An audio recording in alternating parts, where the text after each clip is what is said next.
Today's project, I'm just kind of looking at, we're looking at a hot tub. And I mentioned this before, and the hot tub is 6x6. So in this 4-season room, and I do want to put it inside because it's just easier to maintain. You don't have to clean the snow off. I mean, we're talking April 2nd here. Last night we had about 2 inches of snow.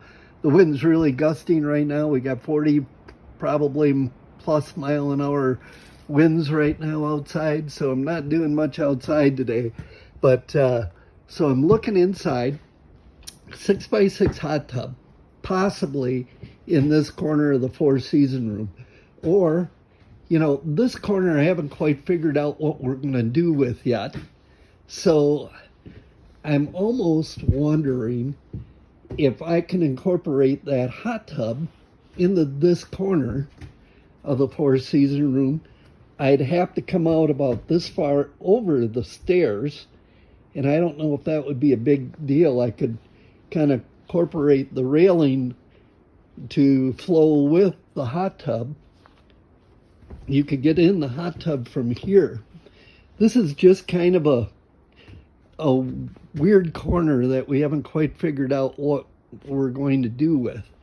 So that would fill that corner in, and I really don't think it would mess with the headroom of the, you know, going down the stairs. You'd still have that because it would be above floor level.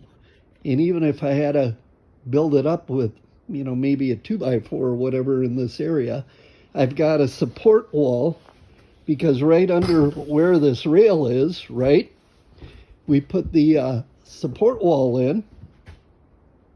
So, you know, it could easily take the weight in this area. That wouldn't be an issue. So, looking for a little bit of feedback. Once again, hit that like and subscribe button.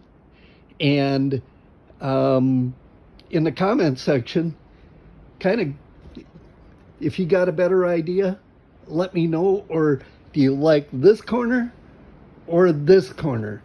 Now, eventually, too, we've got an old wooden boat that I want to recraft into kind of a couch or a sitting thing for kind of in this area. We've got our TV is going to go up somewhere in here. So, you know, our main focus, our main view is going to be out this way. Let me know what you think. And once again, hit that like and subscribe button and check out the other videos at Perrodin the Project Specialist.